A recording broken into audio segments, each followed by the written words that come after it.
This Steve Jones Show podcast is now loading. The Steve Jones Show podcast is presented by Sunbury Motor Company, Purdy Insurance, Brewers Outlet, and NIL Game Changers.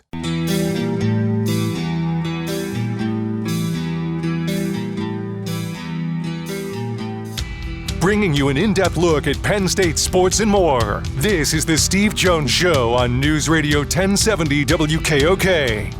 The Steve Jones Show is presented by Brewers Outlet, NIL Game Changers, Sunbury Motor Company, and Purdy Insurance.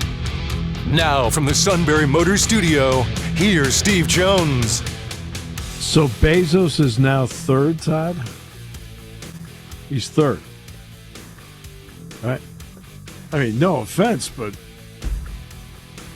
in that club, third's not bad. Well, true. I mean, he's third and worth. I'd be happy to be 110th. Okay, like they have 14 of them. I'd take 14th. What the heck? He's third. Oh, my goodness. All right, this half hour being brought to you by Sunbury Motors, 4th Street in Sunbury, Sunbury Motors Kia, routes 11 and 15 in Hummels Wharf, and online at sunburymotors.com. Ford, Kia, Hyundai, the best in new inventory with great warranties. Fabulous pre-owned inventory. With the Sunbury Motors guarantee, they go over every vehicle, makes the buying experience exponentially more comfortable and easier. And a great service department that backs it up every step of the way. Routine, difficult, Sunbury Motors, 4th Street in Sunbury, Sunbury Motors, Kia, routes 11 and 15 in Hummels Wharf, and online at sunburymotors.com. Somebody else that wouldn't mind being in the top 14 of those with over $100 million is Neal Coolong, sir. Welcome. Yeah, I'm looking up at that one for sure. It's great to be here, though, and that's good enough for me today. Yeah, the same here. It's great to have you here. It's good enough for all of us as well. Okay, so now the dust has settled a bit here. Now it's time to start concentrating on the NFL draft part of it. So based on free agency, did anything change your mind as to how they attack free agency that would change your mind about how you felt they should draft from a month ago? No, but with a caveat. I think they really the two moves, and I think this is what everybody would sort of telegraph, and it's not a bad thing necessarily, but the need for another productive receiver, in other words, one that can get on the field right away and play, is even more glaring now. Especially in wake of news that contract talks allegedly between the Steelers and Tyler Boyd have broken down. It lumped that into free agency, and it's even more apparent now they're going to need another receiver.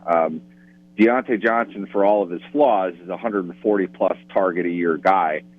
You can't just make that up with a couple deep threat receivers. No offense that's currently running and successful in the NFL anyway. We'll see how they play that, but probably the biggest for me was they've been on kind of a kick of wanting to find veteran centers. They kicked the tires on a lot of veteran centers and ended up not signing any of them, whether that was by choice or something not working out the way that they had wanted to. That need is still there. Now, do they feel the players who were there in the draft are going to be able to step in and play right away? It's a question. It's a fair one for Steelers fans to be kind of apprehensive about, considering they tried that a couple of years ago, drafted a guard, played him at center. He was among the worst centers in the NFL, and it went on to a different team and turned out to be one of the best guards in the NFL. So it's a wonder how they intend to evaluate the position. I think they did well with the Mason Cole deal when they had initially signed it. Cole played pretty well the first year he was in Pittsburgh. I think he just kind of broke down at the end, wasn't as effective of a player as he was in the past. Clearly time to find somebody else. They've parted ways with Cole. I don't think he's re-signed anywhere else. I'd be surprised if he does anytime soon. They're going to need that, that middle captain type of position they usually have on their offensive line. They pride themselves in finding those players. It's high time that they get another one. The thing with centers, I mean, you don't see too many of them drafted, and the highest one that gets drafted usually has the expectation of becoming one of the better ones in the game. So is there one available this year where they could get one who would be able to step in and have that type of impact? I think they're in that spot. Most would say in this particular class are the guys that they have are the top centers in this class worthy of number 20 overall. I'm not sure you could say that all that definitively, but at the same time, I believe firmly if you have a need, you know that you want this guy, you need to take him. So it wouldn't surprise me if that's the direction that they go in, but you never know. Really, value is important. There are obviously other needs on this team, a lot of different areas they need to get better at, but I would imagine one of their first two picks is going to be on a center. And if I think anyway, if they have to make moves or can make moves to facilitate that, they definitely should. It simply has to be a priority, and they have to get a guy that can come in and start from day one. Yeah, and something tells me Zach Frazier down there at West Virginia has got to be somewhere near on that list. And I know he's a name you and I brought up a couple of weeks ago when talking about him, that he might be a possibility that they look at. When you look at the other teams in the division, did they improve themselves in any way where even no matter what the Steelers did not improve their lot because the other guys improved? That's a good question. It is interesting. I don't think the division has really done a whole lot as far as making a big leap forward, but I also think that they're four pretty competitive teams. If anything, I think the storyline is Baltimore, like usual, lost a lot of players.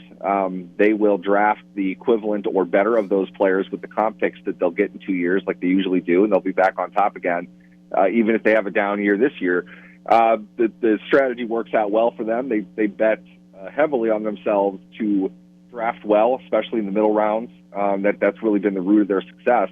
I would expect that they'll do the same thing again. Maybe they are a little bit lesser of a team than they were last season, just on paper right now. I wouldn't bet against them in any way, though. And in Cincinnati, I think the biggest addition they get this offseason is a franchise quarterback. You put Joe Burrow on that team for 17 games last season, I'm going to, go on a limb here and think that they're probably they're finishing a little bit better than they did. So Cincinnati's a very good football team.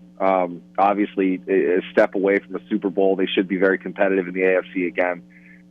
They're going to build depth. They're going to get better internally in the way that they do. You would expect them to be a 10-plus win team again this season. And I don't think that Cleveland has been far off.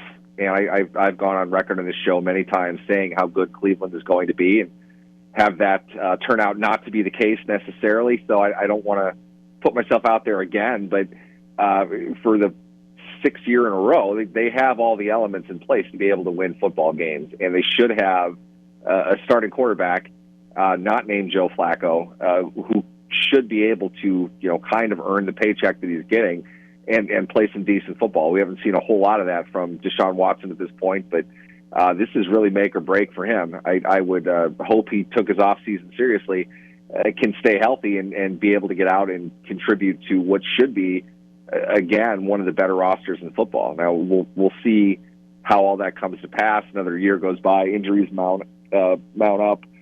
It's tough to stay highly competitive in the NFL. I think, once again, this is going to be the best division in the game. I think all of them probably held serve the way that they would have needed to, with Pittsburgh probably making the biggest moves to get better from what we've seen to this point. And a lot of that is that, they overhauled their quarterback room. They might have a quarterback that can compete kind of the same level as the top two in the division. And if we ever get anything out of Watson,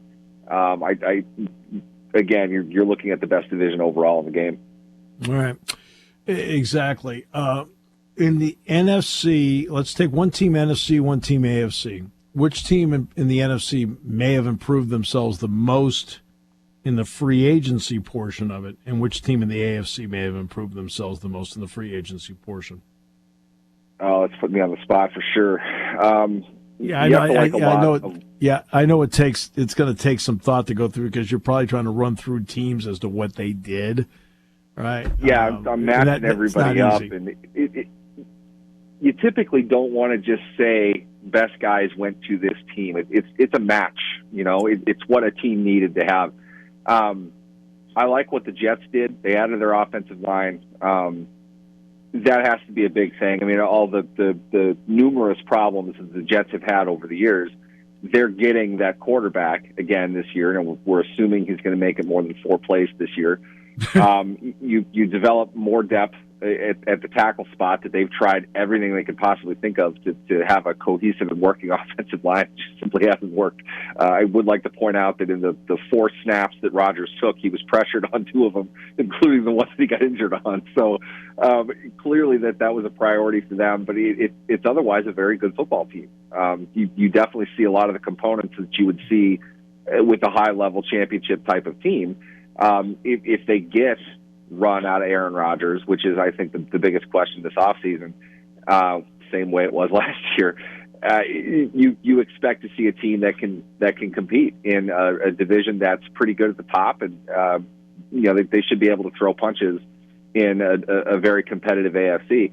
I'd also point out Houston. I think they were a good ground game away from having one of the most diverse offenses in the NFL, and they're just getting started. That's the thing. I think Mixon brings a lot to them and what they're trying to do overall in offenses. They probably add more to C.J. Stroud, add more dimension overall to their game. They get Tank back.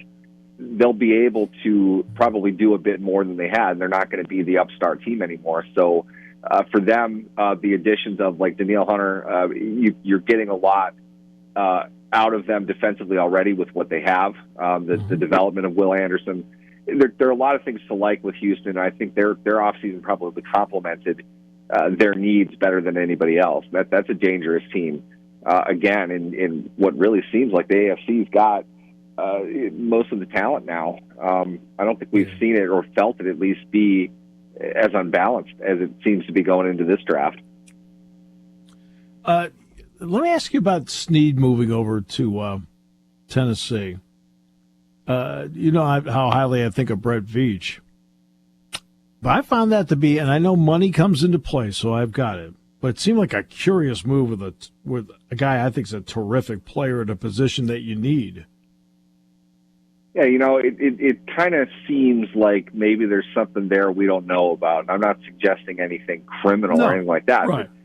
Maybe there's an injury issue. We don't hear about those kinds of things. The one it makes me think of, former Steeler but drafted by the Jaguars, Miles Jack. Now you saw Miles Jack at UCLA. I mean, you saw a physical specimen. I mean, that guy was unreal. Just an incredible athlete. He got hurt, and in that, what they discovered as part of the injury, it was a degenerative condition, and he wasn't going to be the elite level athlete that you saw in his film for probably a good chunk of his career. Now, you're not necessarily drafting guys in the cliched, he plug him in, he's your starter for the next 10 years. It doesn't really work like that, especially if you know that a guy's knee, with the wear and tear that he's going to take playing in the NFL, is going to bring out more of that injury. If he stays healthy, he's just, the knee is not going to work the way that it's working when you see him run when he's 22. It dropped him all the way down to the second round, and he was top 10 level talent. And he had an all right career. You saw the athleticism and the explosion for a bit early on.